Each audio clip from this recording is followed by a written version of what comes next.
اتنا ہم رل گئے ہیں کہ خوشی کا کوئی احساس نہیں ہوگا. یہ سزا 25 یا 26 دن قبل بھی معطل ہو سکتی تھی. اور دلائل میں 426 جو ضمانت عرف عام میں کہی جاتی ہیں اس پہ دلائل سماعت ہونے کے ساتھ ساتھ عدالت نے پورے کیس پہ ہی سماعت کر لی ہیں اور تمام کیس پہ ہی دلائل سن لیے ہیں. جی شیر افضل مروت صاحب یہ بتائیں کہ آج اگر یہاں سے سزا معطل ہو جاتی ہے تو آپ کو کیا لگتا ہے کہ چیئرمین پی ٹی آئی کو کسی اور کیس میں آج ہی گرفتار کر لیا جائے گا؟ اگر یہ دوسرے کیس میں گرفتار ہوتے ہیں تو جو نگران حکومت ہے اس کا چہرہ قوم کے سامنے کھل کے آ جائے گا کہ آیا وہ پی ڈی ایم کی ہی تسلسل ہے یا اپنا کوئی مائنڈ اپلائی کر رہے ہیں اور جو سیاسی انتقام ہے یا جو ناجائز جبر اور ظلم ہے جو پالیسی تھی وہ ان سے ڈپارچر کر رہے ہیں. شیر افضل خان مروت صاحب بس آخری بات یہ بتا دیں کہ اٹارنی جنرل نے آج رپورٹ سپریم کورٹ میں جمع کروائی ہے جس کے مطابق چیئرمین پی ٹی آئی دیسی گھی میں دیسی مرغا کھا رہے ہیں جیل میں. جی یہ ابھی تک جو چیئرمین پی ٹی آئی کے حالات ہم تک پہنچے ہیں حکومتی ادارے اور حکومتی نمائندگان مسلسل غلط بیانی کر رہے ہیں. اگر اتنی ہمدردی ہوتی تو یہ ان کی بہنوں کو ان سے ملاتے. اگر اتنی ہمدردی ہوتی تو میں آج تک ان سے ملا ہوتا. اگر اتنی ہمدردی ہوتی تو خان کی لیگل ٹیم ان سے ملی ہوتی. ان کا معالج ان کے پاس جا چکا ہوتا. انہوں نے ملاقات تک ہمیں ڈینائی کی.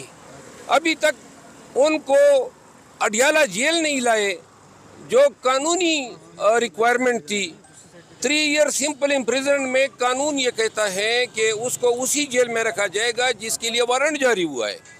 اپنے تئیں انہوں نے اٹک جیل میں رکھا. تو لہذا یہ ساری غلط بیانیاں ہیں. چیئرمین پی ٹی آئی خود استقامت کے ساتھ تمام تکالیف اور جبر استبداد کو سہ رہے ہیں. 2 پٹیشن دائر کی ہے انہوں نے ہمیں ملنے نہیں دیے. عدالتی احکامات کا مسلسل مذاق اڑایا ہے. وہ ان سے رپورٹ طلب کی جا چکی ہے. لیکن تائی اہم سوال ہے کہ ایف آئی اے کی ٹیم اس ٹائم میڈیا پہ چل رہی ہے. وہ جو اہم سوال ہے وہ آپ کا ہے. جی اٹک جیل کے باہر اس ٹائم تک پہنچ چکی ہے سائفر کیس میں گرفتاری کے لیے.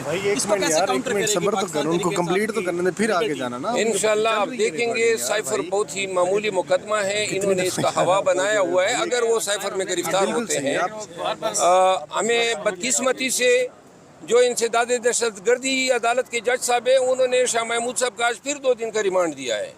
تو یہ کل ریمانڈ شاہ محمود صاحب جو ہیں وہ 10 سے 11 ایام تک ریمانڈ سے گئے ہیں.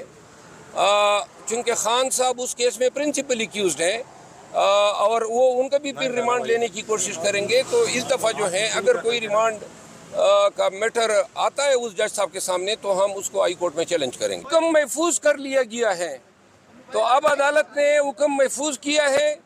یہ آج بھی سنا سکتے ہیں کل بھی سنا سکتے ہیں.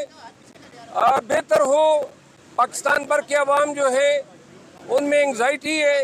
اگر یہ مقدمے میں آج فیصلہ سنا دیتے ہیں کیونکہ معطلی ہے شارٹ ٹرم سینٹنس ہیں. بہت ساری جو مشکاف غلطیاں تھی ٹرائل میں اس سے عدالت کو آگاہ کیا گیا.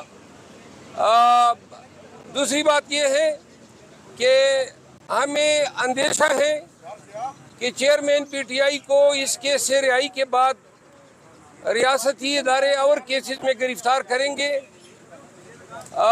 اس ضمن میں اگر آج حکم جاری ہو جاتا ہے توشہ خانہ کیس میں رہائی کا تو آج ہمیں علم ہو جائے گا کہ آیا چیئرمین پی ٹی آئی کو آزاد کرتے ہیں یا ان کے خلاف کوئی نیا کیس جو ہے اس میں ان کی گرفتاری ڈالتے ہیں. دوسری صورت میں پاکستان تحریک انصاف کی لیگل ٹیم جو ہے مجاز عدالت سے ریلیف کے لیے رجوع کرے گی.